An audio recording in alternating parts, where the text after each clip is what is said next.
I'm going to give tips on how to begin taking care of yourself, your mental health today, during this workshop actually, and I'm also going to talk about how to take additional steps toward advocating for yourself and accessing safe and quality mental health care that you are comfortable with right here in our community. Why is this workshop important? Some quick facts. According to the Kaiser Health News Report, African American adults are 20% more likely to experience mental health issues. Now this was pre-COVID.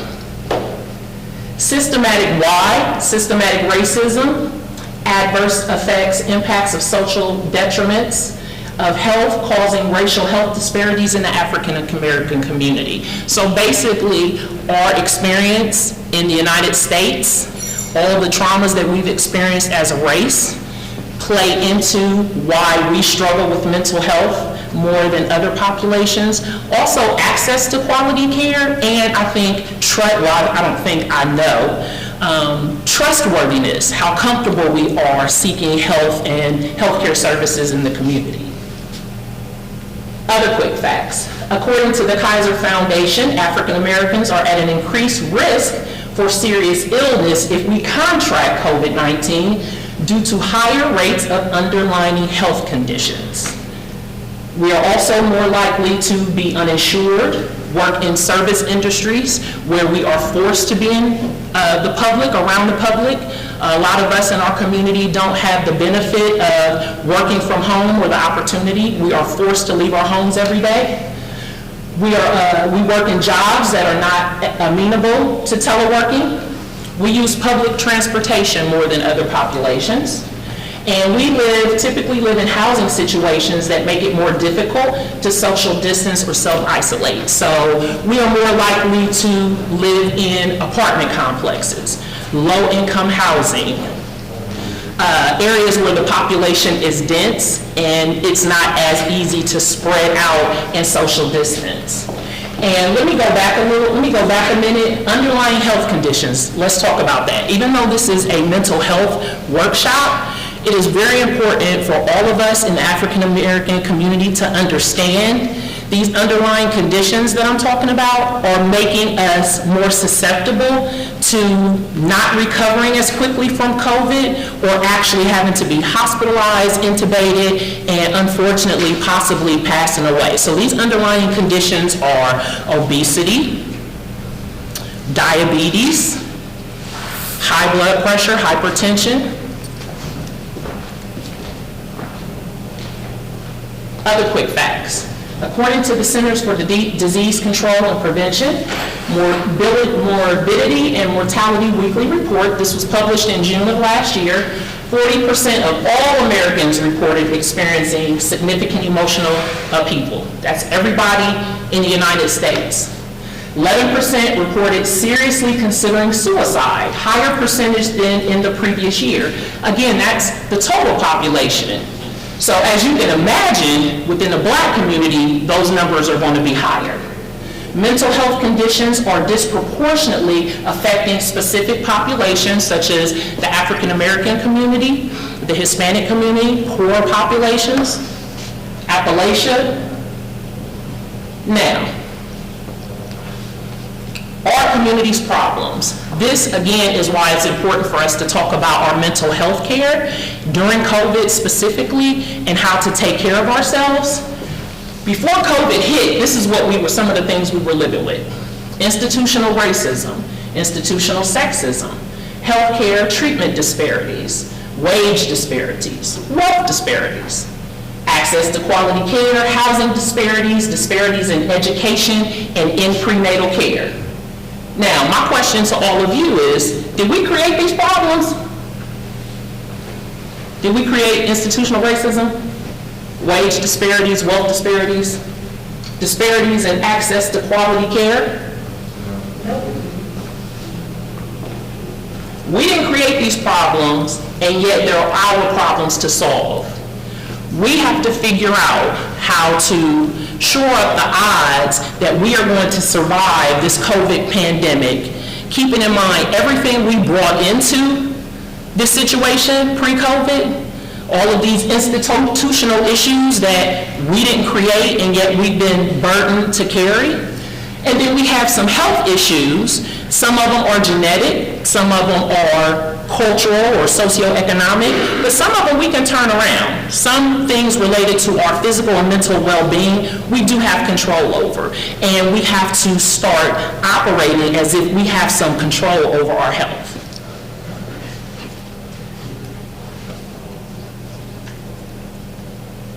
Where do we begin? I say do a self-assessment. I think now is the time, and I'm really big on like new year, new me, New Year's resolutions, vision boards, all that good stuff. I think the turn of every year is an opportunity for you to evaluate where you were the previous year. I think 2020 in particular, we should all be reflecting where we are at this moment, and more importantly, where do we want to be this time next year? Where do we want to be at the beginning of 2022 or at the end of 2021? How has the last year affected you physically, mentally, emotionally, and socially? How have you coped? Have you coped using positive coping skills? Or have you coped using not so positive coping skills? Or maybe you're like me and you did a little bit of both. So a little bit of self-disclosure. Me and a group of friends of mine, we used to love watching DeWine's. Remember when COVID first started and he was doing those daily updates at 2 o'clock? I don't know who came up with this name, but somebody was calling it Wine with DeWine. So me and my friends thought it'd be cute, you know, to have a little glass of wine if I was not working and watch the daily report. Well, at the end of the year, I realized, well, not even the end of the year, I would say the end of the summer, I realized I had gained a lot of weight. And when I tried to figure out what was leading to me gaining more weight, other than being at home and snacking on all the food I stockpiled, I realized I was drinking a lot more than normal, 1 glass a day. Or a couple days a week, whenever, you know, Governor DeWine was on. So I would say that was a negative coping skill, but I also had some positive ones. I would work out, even when I wasn't able to go to the gym. I would paint, I would color, I would meditate, that kind of stuff. So now's the time to do that kind of self-assessment. Would anyone like to share with me some things that maybe you've done positive and or negative to cope? Should I use the microphone? Okay, go ahead. What's your name? I'm Taja. Miss Taja. Yes, nice to see you. Nice to see you. I would say something positively that I've done to cope, like during the time of COVID. I gave birth to my daughter like the week before the world shut down. Wow. So I thought I was coming home with maternity leave with my bigger kids out of the house and in school. And yeah, reality check. It was like, no, everyone's in this together. So I had to do, I journal.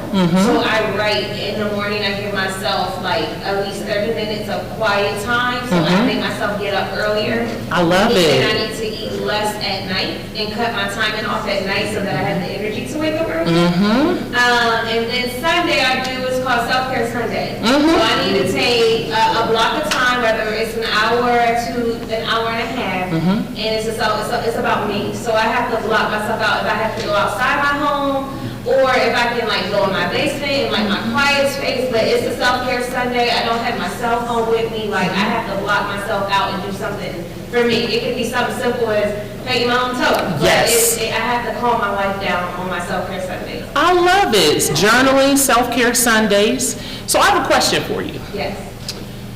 You had your baby just before COVID hit, right? Yes. So you're expecting to come home and have family come visit the baby, people come over to give you a break so you can sleep. Yeah.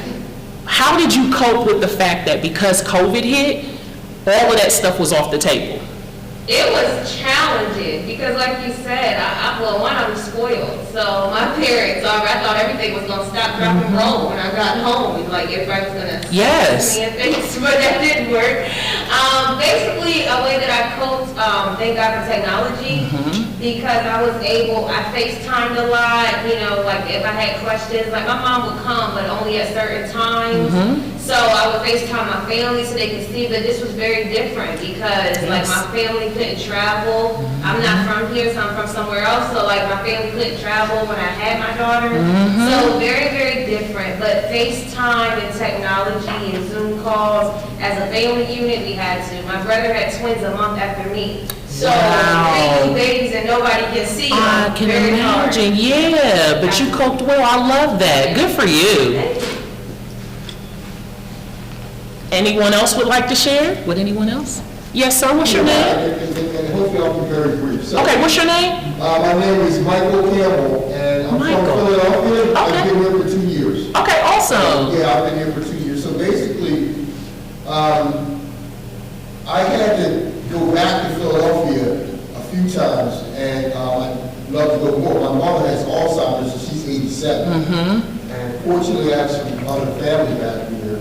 So, am I okay doing this, or do I need to have this up? No, you're fine. Okay. If you're okay with me not having one, I'm okay with you not having one. Yeah, so just knowing that, and then here in Columbus, which has been great, the 2 years that I have been here, and I will be here, because I'm raising a grandson, I've joined 3 different mental health initiatives.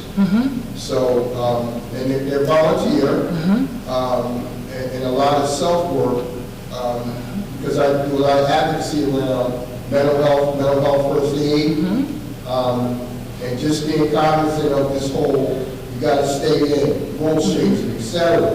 I wanted to empower myself around different mental health strategies and also be a part of the initiatives here. So what I hear you saying is that you were still able to see your mom, which was really important, I'm sure, for you and for her.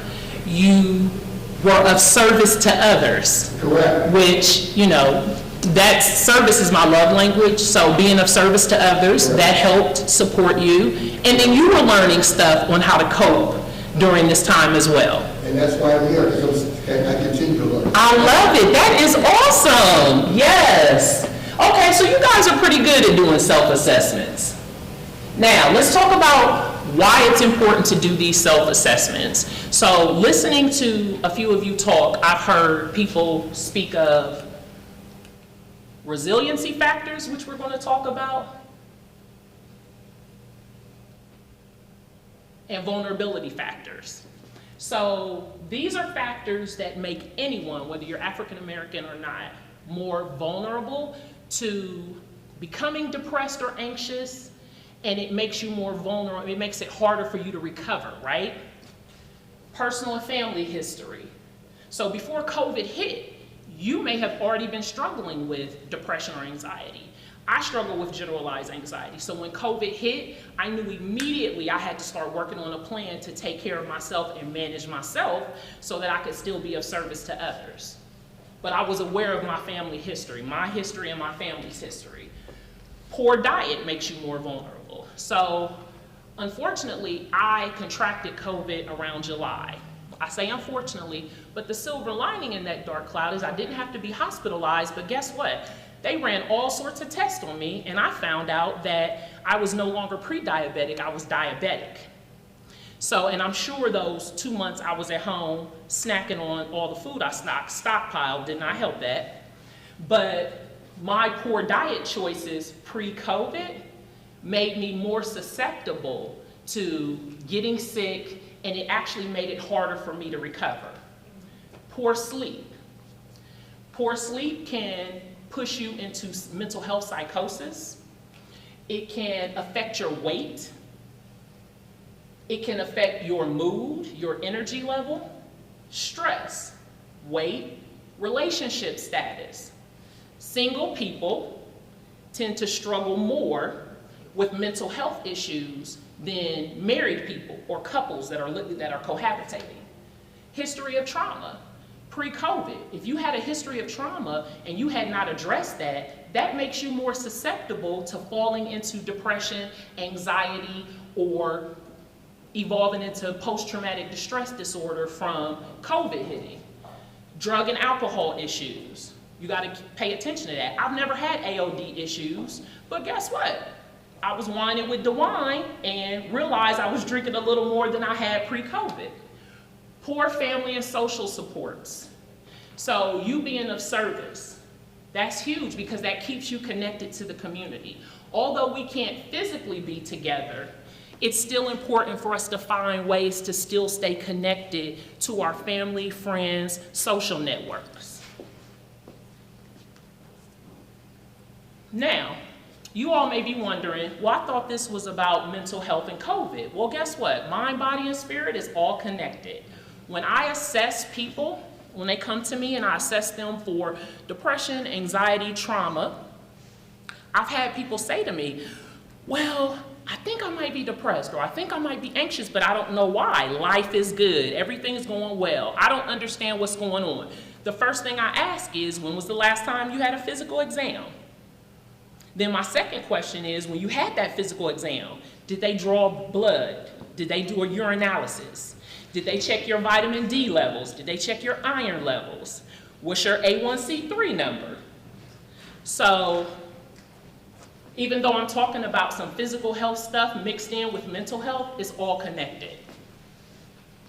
Resiliency factors. These are factors that will make it more likely that if you do experience some acute shared trauma like we have in 2020, that you'll be able to bounce back. Definition: the ability to recover from setbacks, adapt well to change, and keep going in the face of adversity. If 2020 wasn't adverse for all of us, in particular the African American community, I don't know what year was. Psychological resiliency. Again, that talks about prior history or personal history of mental health issues and whether or not they've ever been treated. Emotional resilience. How do you communicate with other people? Do you understand how to express and articulate your thoughts and feelings and emotions in a way that people can receive it? Physical resilience. I don't care how much you weigh. Doing something as simple as walking twice a day for 15 minutes is going to make a difference. So don't feel like you have to have the gym membership, because right now people are, leery about going to the gym. What I do, twice a day I walk for 15 minutes. Just power walk around the block. Just very little things. But how physical resilient you are is a factor as well. And then community resilience. How connected are you? We unfortunately had to, on a dime, change how we view ourselves in the world. I'm a pretty social person, but I had to find ways to still be social and stay connected without compromising my health or the health of my loved ones. So now, it's time to level up. Today, right now at this moment, all of you can come up with 5 things that you can start to do today to begin taking better care of yourself physically, mentally, emotionally, socially, and spiritually. So in therapy, with my clients, in the first few sessions, what I do is ask them, what is your self-care plan? And self-care simply means, what are you doing to take care of yourself? Again, in these 5 areas. So I ask my clients, come up with a self-care plan. It's simple. Come up with one thing that you're going to do every single day, physically, mentally, emotionally, socially, spiritually. It could be 60 seconds, 90 seconds, 5 minutes, 20 minutes, 30 minutes. It doesn't have to consume your life. So here are some examples before I have you guys do your self-care plan. Here are some examples of things that I do to take care of myself. So recently I created a vision board. I love vision boards. I actually painted a canvas pink, and then this year I glued the pictures onto the canvas. I paint. I'm not selling this stuff, but I do paint. And then I color. So I love my little 124 pack of crayons. I don't let my nieces and nephews play with them. They get the 24 pack. I'm like, this is auntie's, you can't mess with the 124 pack. And I buy coloring books. I like highlights, puzzles. I used to do those as a kid and I loved them. And then I'll go to Five Below and buy word search puzzles. These are things that I do to take care of myself mentally, emotionally, and spiritually. So now what I want you all to do here, and those of you who are watching at home, pull out a pen and paper. And I want you to take a few minutes to come up with your own self-care plan. So you may not be able to see inside that circle, it says social.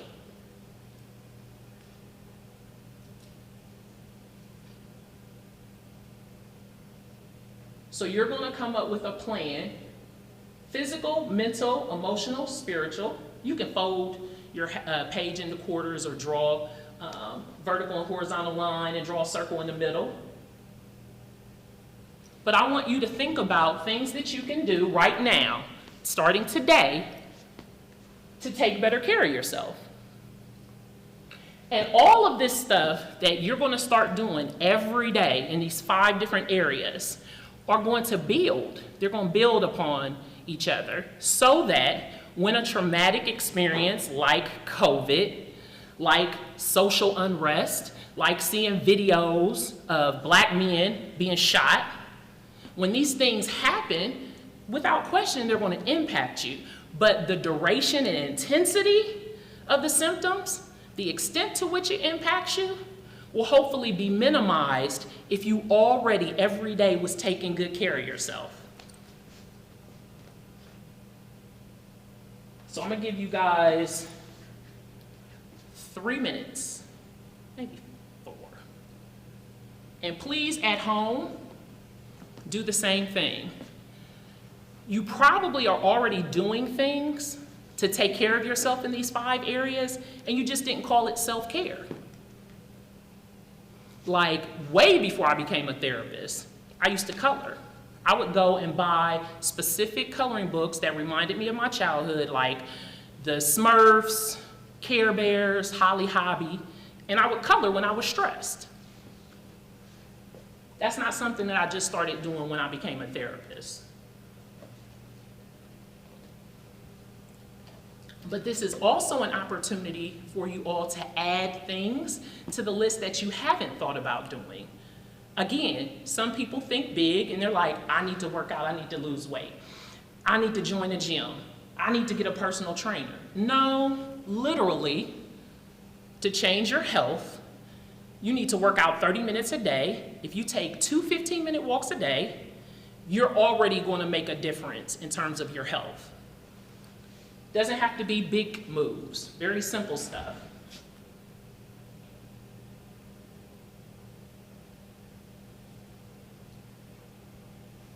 And then just to give you guys some ideas, I'm gonna share my self-care plan.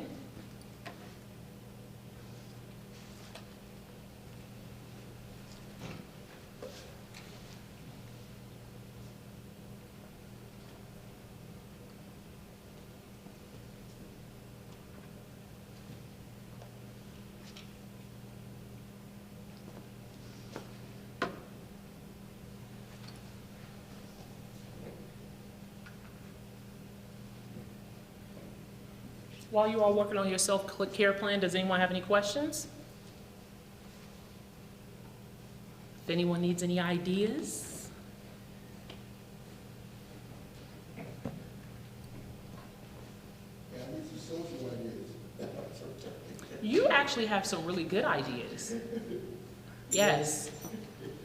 Yes. Very good ideas.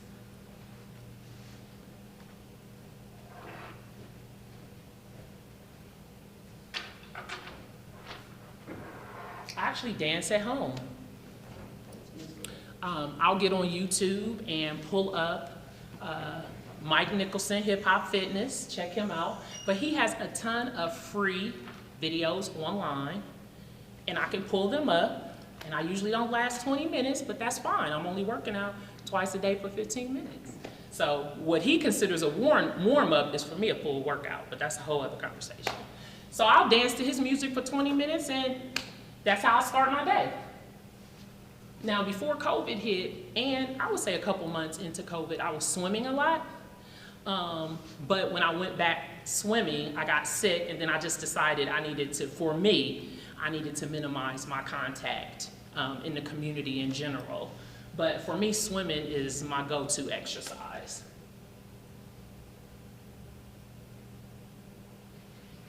I watch documentaries for mental self-care.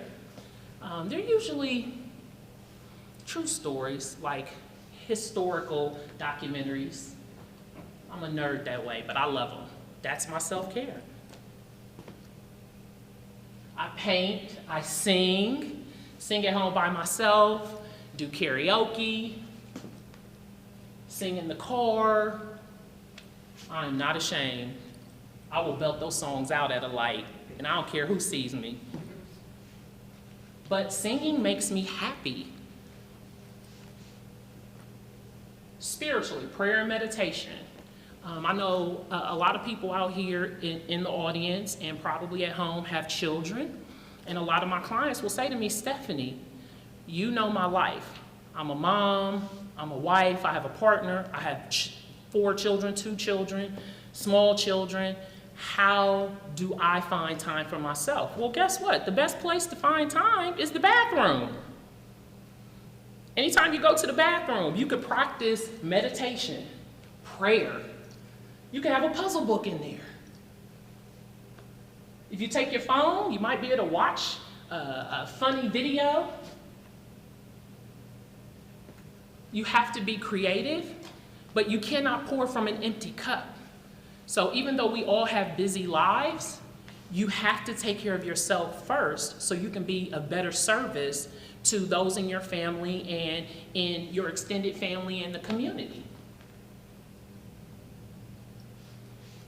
Has everyone finished in the audience? Or are you still working? If you're still working, that's fine. Is anyone struggling coming up with stuff? Anyone struggling? Everybody good? Okay. All right, who would like to share? Some of the social things that I did when COVID first started, and I kind of still do. Me and my friends, we have talent shows on FaceTime. I know that's right. Invite me next time. I got you. So we'll do like a group FaceTime. We'll have talent shows. We do sip and paints. Yes. I also love painting. We will watch Netflix series together. So how are you able to watch Netflix together? Educate me. So there's actually an app that lets you watch like a show together on Netflix or a movie. What's it called? Can't think of it. Okay, you're gonna have to let me know before the end of the workshop. I got you. I'll search it up. But also we'll just like say, okay, get on group FaceTime. Hey, we'll start episode so and so today, or Oh, that's awesome. something like that. So we went through a few different shows. On a spiritual piece, I take time out of my day to like designate it for like prayer and reading the Bible or starting the Bible plan. Yes. Emotional. I've like learned to vent more in 2020 because I'm always that want to go type of person. So it's hard for me to be forcefully sat down. Preach. And what did you learn I learned when you a were lot. forced to sit down? I learned a lot about myself and relationships. And then mental peace. I do therapeutic Thursdays and Word Wednesdays. I love it. Word Wednesdays and Therapeutic Thursdays. Yes, and then Affirmation Fridays. Ooh, So, Affirmation Fridays, okay. yeah, today's affirmation was, I am more than the stigma set before me. I am more than the stigma set before me. Preach. And then physical, a workout and change my diet, tried a few different things. Because I do have hypertension, so that was important for me. And I have asthma, so kind of changing my diet and working out so then, I can be resistant against COVID. And also just, it makes me feel better. Yes, absolutely. Do you feel like COVID hitting and finding out the impact of it on the African American community kind of lit a fire under you? I do. I think that it also kind of scared me.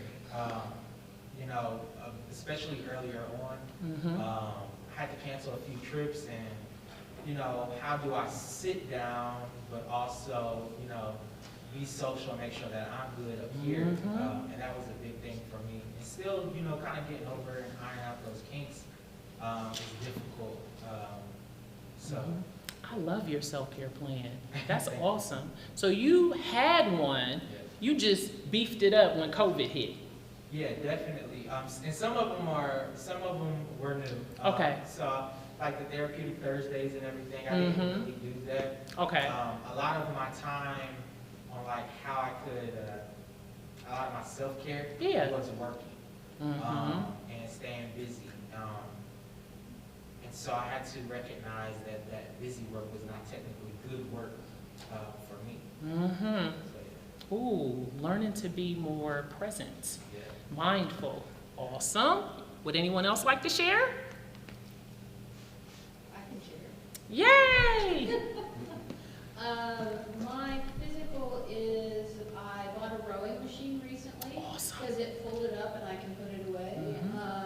Because I was teaching aerobics at a gym that got shut down. And so I've been really missing doing some of that stuff. I bet. And like you, I've started watching YouTube videos, but I chose tap dancing. Awesome. So I'm using a tap dance routine to Hamilton's Not Gonna Throw Away My Shot video. We'll have to put together, I could sing and you could tap dance. We could put together a little show. I sing, but I don't sing well. Okay. Because I like to sing and I bless everyone around me. I know that's right. I love it. My emotional is being outside. I am an outside person. That's where I find it. And I have found the love in 2020 of searching for beach glass. So I drive up to Lake Erie beaches and look for beach glass. I love it. Collecting beach glass. And one of the And being near water is very relaxing. It is amazing. That's Just kind being of, near it. yeah, the way we've chosen to be like, okay, 2020's nuts, I'm going to the water. Yes. I have chosen to do less of things as well. Social media. I'm down to 15, 30 minutes a day. Except for this week, I went back to old bad habits, and I can tell a different mental. Do you have a timer on your phone? I do. Yes, I set a timer to cut me off Yeah. when I can't cut myself off from social media. Right, yeah. 'Cause, I mean, the news sucked me right back in this week, and It'll keep your anxiety very high. mentally, I grow things. Awesome.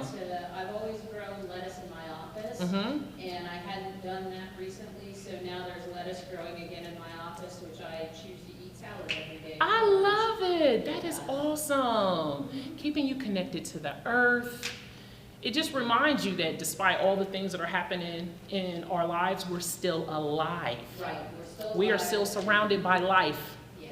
Absolutely. Awesome. Anyone else want to share? So I will say this. These are only a few of the things that I do, so I would encourage all of you. Get on Google. You could Google 100 ways to practice self-care, or 100, there's lots of 100 lists out there. 100 things to do to help relieve stress. Very simple things, like I blow bubbles, things that don't cost a lot of money. Taking a walk, walking near water.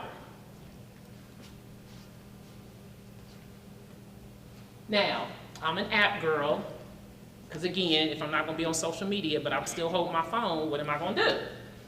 So MyFitnessPal is an app that can help track your eating habits and fitness. Weight Watchers, the Calm app, so I'm really big on mindfulness and meditation. Bliss. Bliss is an app that will help you stay mindful of the things that you are grateful for. I love this app because no matter how bad of a day I've had, at the end of the day I get on the Bliss app and I'm forced to think of something that I'm grateful for. Some days are easier than others. Our Daily Bread, if you are spiritual and a person of faith, Our Daily Bread is a devotional, and there's so many different apps out there for devotionals. Paint by number. So if I'm, bored and I want to do something different, I don't want to paint in person, I'll get on my phone or tablet and paint by numbers. And then for me, because I do suffer or struggle with generalized anxiety disorder, the more organized my life is, the more peace I have. So I have a task app, and I have different columns, one for work, one for home, one for my mom, because I'm one of several caregivers for her. And I even have one for my sorority. I'm a member of Sigma Gamma Rho Sorority Incorporated, Iota Nu Sigma Alumni Chapter. They'll be happy I shouted them out. But I actually have a separate task for them because, again, my top love language is acts of service. So I do a lot of community service with my sorority. So I have a whole task list just dedicated to the things that I'm involved in within the sorority that's related to service. Any other apps? Does anyone out here use a particular app you might want to share? I just have a question, if that's okay. Sure. So, things for, 100 things for emotional self-care along with this. Any recommendations for elementary school, and even high school, but elementary school, because I know a lot of parents that are probably listening as well. They could be at home with their children all day. I'm home with my grandson all day.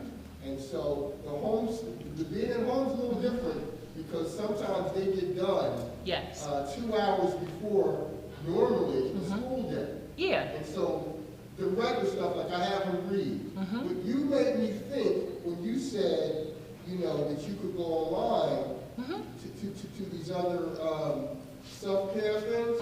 And I'm thinking about children. Yes. Because children, and even apps, if they can find a really good app to get them focused. There's a ton of apps out there for kids, and I'm actually facilitating, I think the 4th workshop is going to be about kids in this new virtual school world they're living in, and I'm definitely going to address that. But quickly, I know Sesame Street. So Sesame Street has a lot of things online on YouTube. They have apps and stuff. If you just Google paint by numbers or art apps for kids, because kids love technology, right? Like I have a 7-year-old nephew that watches other kids play games on YouTube. Like he pulls up videos and watches other kids play games that play Fortnite, stuff like that. So kids are definitely drawn to technology. I don't know if I would want to encourage kids to be on the apps as much as maybe an adult, only because they're already being drained by being online, having to do virtual school. Okay, thank you very much. Yes. Thank you. But, and I will also say, I think for they have dance apps that actually kids and parents together can like dance and work out. That's a good source of exercise, I suggest. Now, and can anyone else think of apps that they use that maybe I don't have on this list that we could share with the audience at home? Yes, Ms. I don't know what it was called, and I'm on live, so I can't Okay. look at my phone, but it's a meditation app.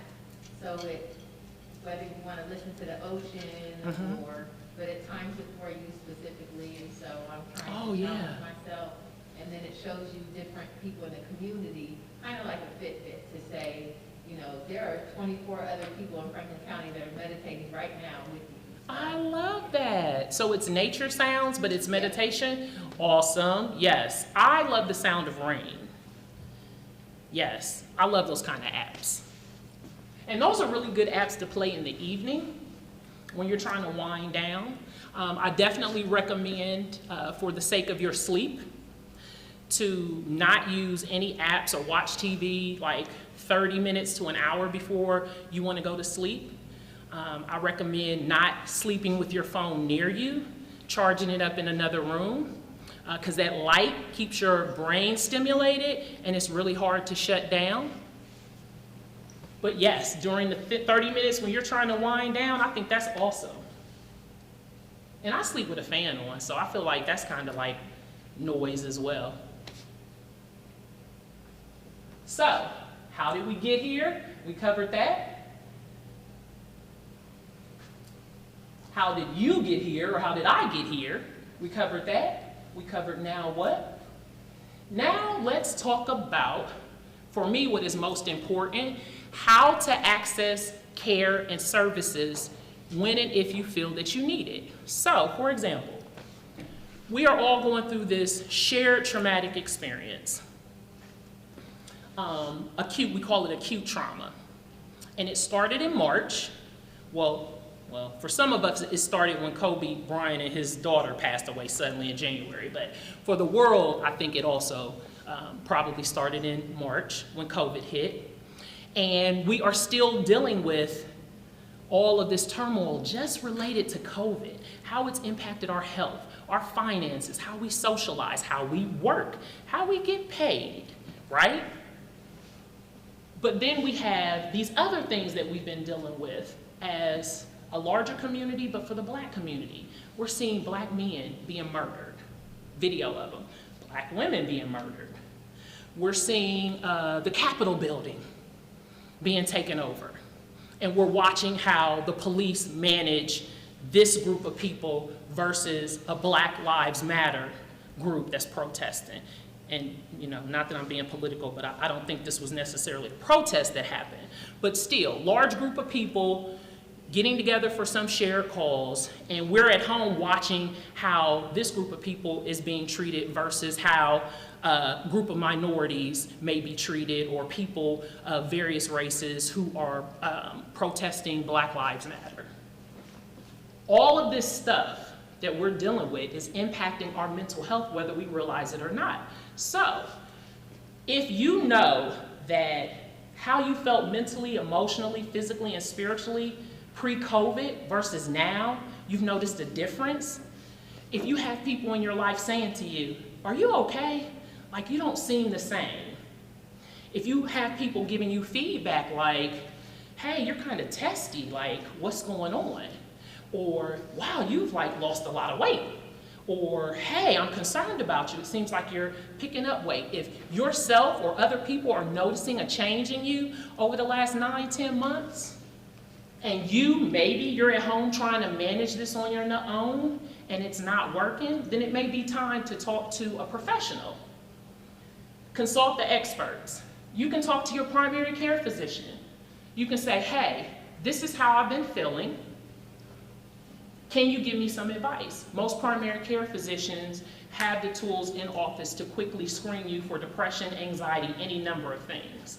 And most primary care physicians will tell you if they have a concern, maybe you didn't ask for their input, but you're coming in with certain symptoms and it's checking off things for them. They may say, "Hey, you might be anxious or you might be a little depressed. Maybe you should go talk to somebody."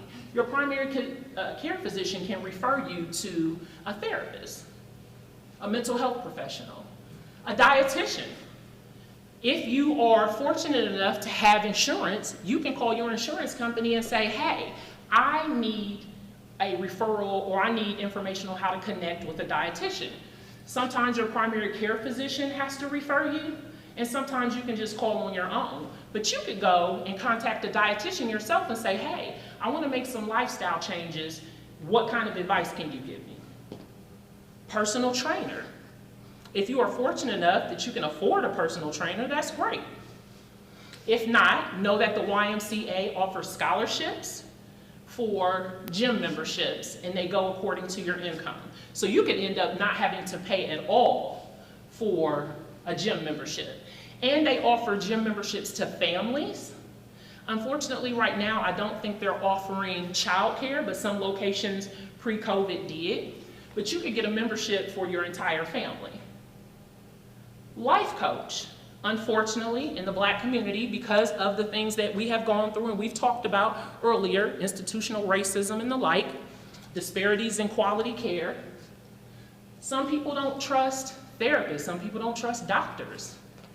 there's this new, I don't want to say phenomenon, but there's a lot of life coaches out there. Maybe you feel comfortable talking to a life coach.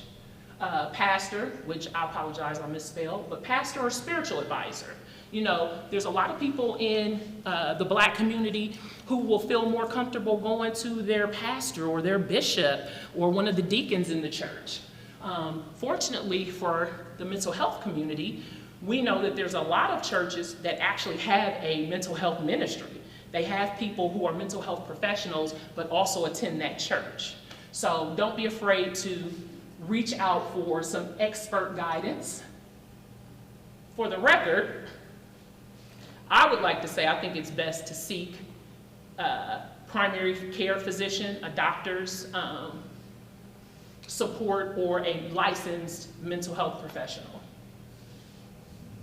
Now, the next thing that's important is assemble your team or reassemble, because again, COVID put us in this place where there's so much uncertainty. You may be in a place where you're reevaluating your relationships. Maybe you had relationships and social supports and family connections that were stronger pre-COVID than they are now. So now is the time to assemble or reassemble your team. Who should be a part of your team? Family. And family is not always blood. Let me say that. People you consider family that you trust and feel safe with. Friends. Community supports and organizations. So for me, for example, my sorority is a source of support for me. That's part of my team. And again, experts and professionals that you feel comfortable with. Make sure you have a solid team, because we are going through this shared traumatic experience. So guess what? There may be people that you're used to being able to call on that right now, they're going through the same stuff y'all going through. So they may not be that person for you. You may have to expand your circle.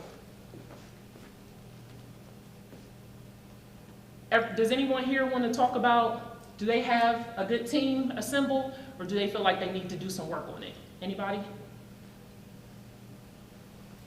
Young lady right here, you feel like you have a good team? I do, actually, yeah.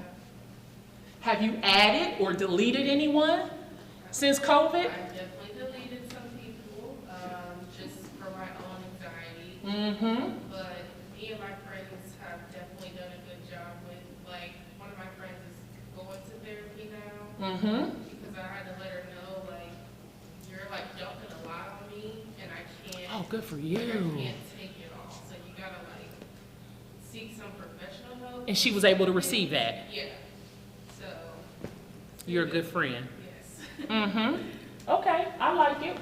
Anyone else feel like they have a solid team? Have they had to make some adjustments? Miss Kay, you feel like you have a solid team? I do. I have a solid team, but yes, I have made adjustments.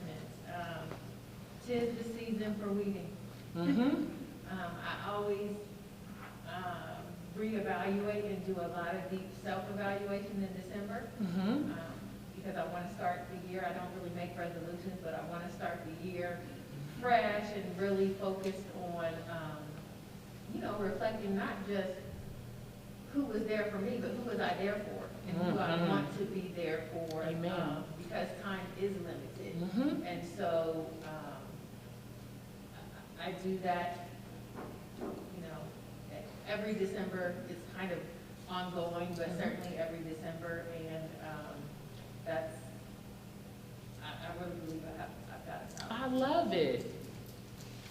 Now, are you surprised? Have some people showed up for you during this period of time, the last 10 months, that you would have never expected to show up for you?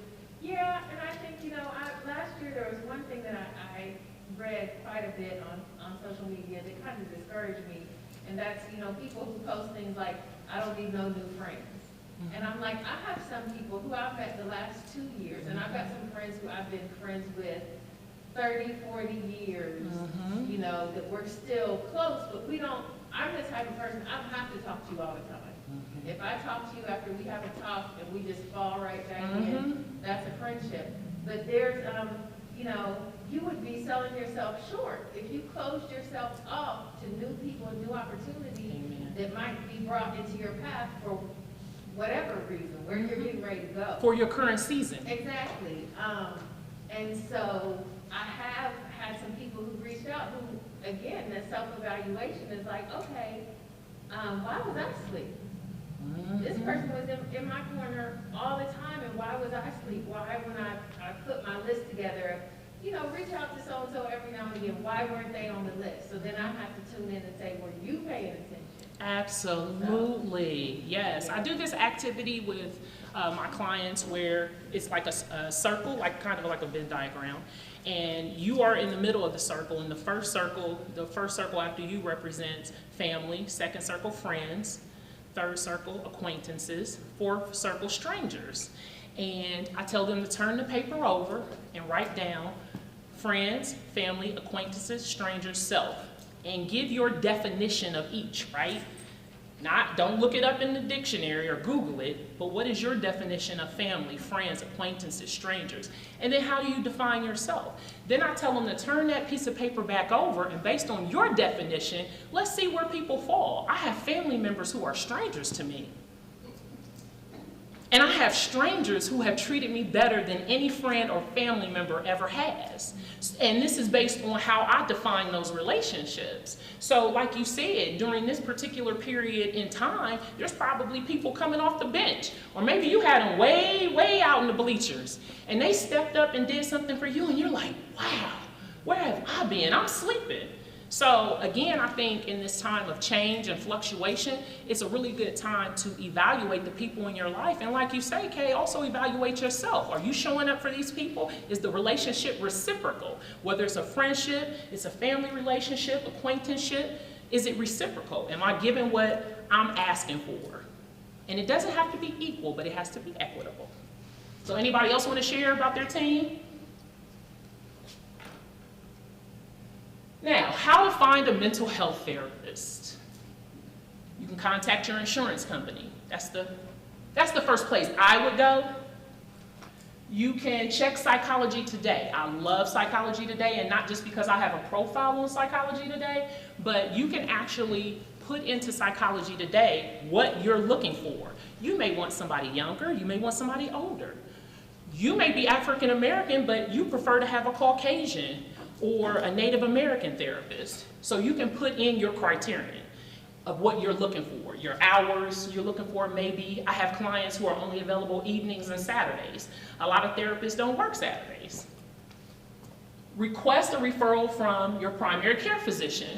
Again, if you're coming to see me at least once a year, you're getting a physical anyway, so you're gonna have some contact with your primary care physician because it's important. But that's also a good place to get referrals for mental health services. And then some people feel like referral from somebody that they know is the best way to find a therapist. You know, if you have family members or friends or a coworker who has shared that they're in therapy, and maybe you've noticed a change in them and you're like, I like your vibe. So, you know, who's your therapist? They can refer you.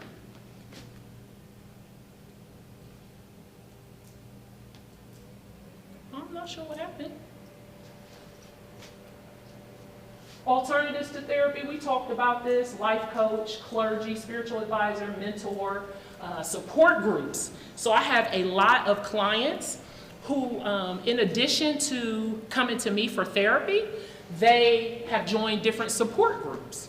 So it could be new mom support group. It could be a support group through your church.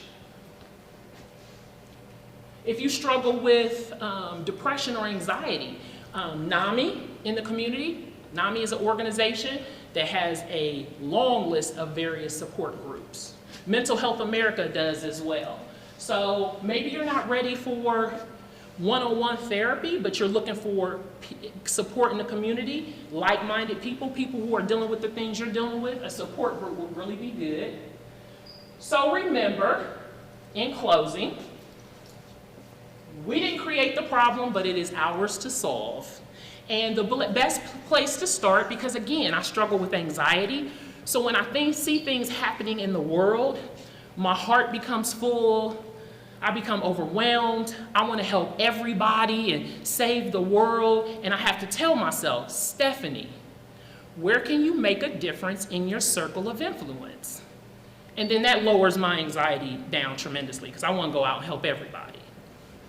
So start with yourself, then move out. Your significant other, your children, your extended family, friends, within your social circles.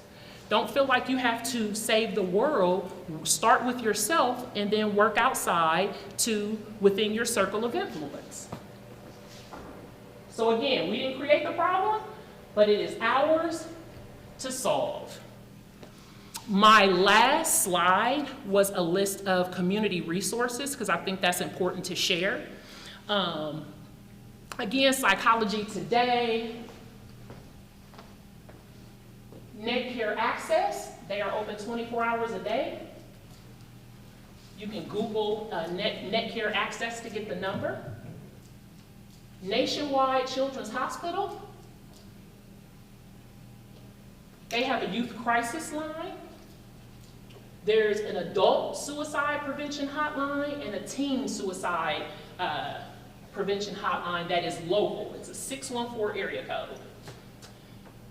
If you or someone you know is in an abusive relationship and needs support, Choices Domestic Violence Shelter is an option.